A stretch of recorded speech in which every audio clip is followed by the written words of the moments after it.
Hey there, guys and gals of the gaming sphere. This is going to be just a quick look at Before Your Eyes. Just a glimpse at it, if you want. Blink, and it's done. Yeah, enough with this. Before Your Eyes is a small interactive experience.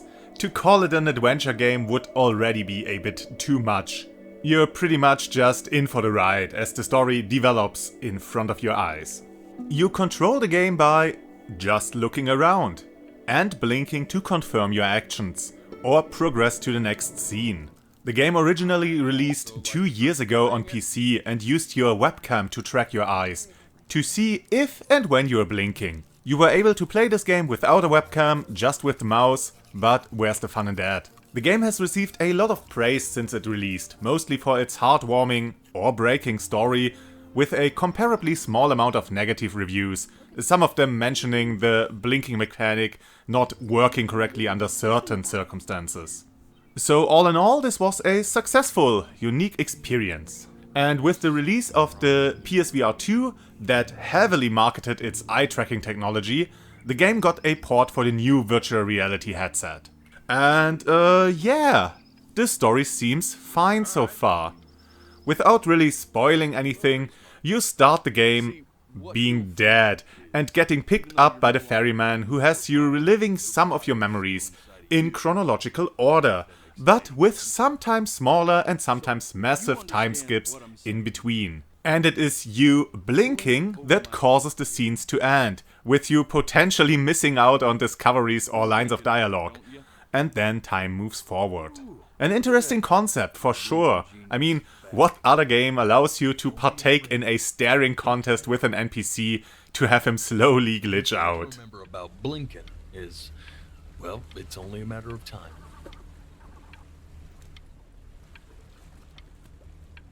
I'm touched you enjoy my company. I really am.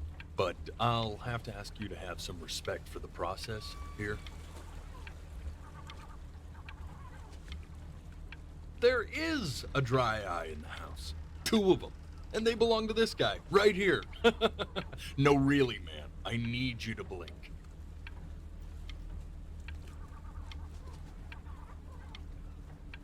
If I were your eyes, I'd just be pissed at this point. This has got to be a bigger betrayal than that time you stared directly at the sun.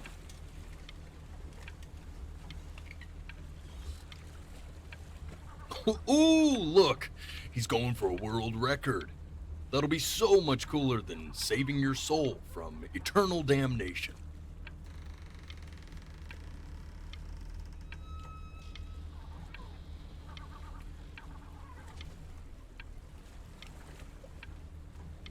You know what, man? Forget it. I'm done with you. You honestly can rot at this point.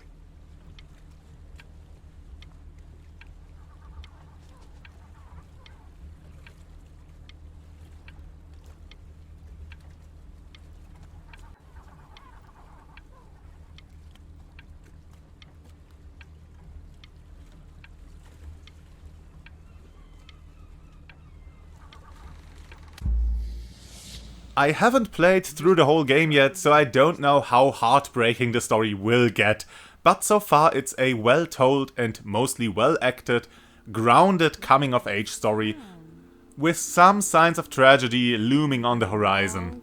I mean, we start off the game being dead and all. We experience all the smaller tragedies of life, hearing your parents fight, attending a different school than your friends, not living up to your parents' aspirations, or simply being different. Every scene is just a short vignette with you in the middle, listening to your parents or teachers or friends interact with the environment in really simplistic ways by just looking at highlighted objects and blinking. It works well enough on the PSVR2. The eye tracking is exclusively used for checking whether your eyes are open or closed. For aiming, let's call it that, you use the more traditional for VR that is, head tracking. I guess the game, or maybe even the hardware itself, couldn't handle checking for the position of your pupils as well as for the position of your eyelids. Or maybe this just needs to be developed further. At one point I forgot that blinking moves you to the next scene, just for a moment. in the middle of a conversation. So while this was a bit annoying, I was more so frustrated with myself for not being careful enough, I guess.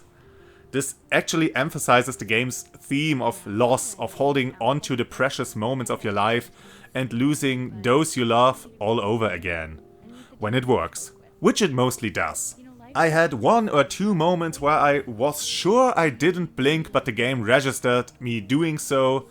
One was where I was looking kinda far to the side, to the edge of my field of view, and another time was when the game detected me outside the virtual playing area, which happened quite often. Too much for my liking, much more than with other games I played on the PSVR2. Maybe the game uses a much smaller playing area than other games, since you're always stationary and don't even move your hands. There were some other technical issues though, like the game repositioning my view, I guess, constantly, rapidly, while I'm trying to keep my head as still as possible. It really makes not blinking that much harder. Or characters leaving a scene sometimes froze right at the edge, still in plain sight. Sometimes voices randomly got quieter, even though the speakers were still right next to me. I played without headphones connected to the PSVR, so maybe that's the cause, which would still be a problem when I want to play this game with friends watching on the TV.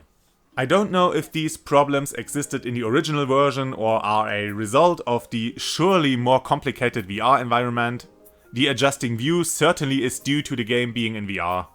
It's not a complete deal breaker and the game isn't that expensive, though it does cost about twice as much as it does on Steam. And while I like the idea of the game and how it is played, how the scenes play out, how the story progresses, it is so far the worst playing experience I had with the PSVR2. Maybe I did something wrong, though it worked incredibly well just shortly before with the Horizon VR game, as well as with all the other games I tried out so far. So what would be my verdict on this game? It is, for all intents and purposes, a visual novel. An interactive movie kinda game, with a involuntary skip function. The game deserves all the praise for its creativity and unique approach to storytelling, even if it's on a small scale. And maybe even for its story. A lot of people are very fond of it.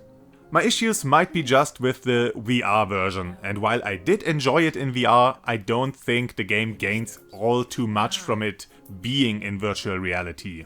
Most of the environments are drenched in darkness, with only a few points of interest being visible, so there's not a lot of looking around and examining in VR. And the blinking mechanic is also available in the non-VR version through the use of a webcam. So I guess I recommend it on PC for half the price? Yeah, this sounds fine. If you are up for these sorts of games, get Before Your Eyes on PC. And with that, I'm off! Gone in the blink of an eye. You have an awesome day and I hope to see you again on the next game.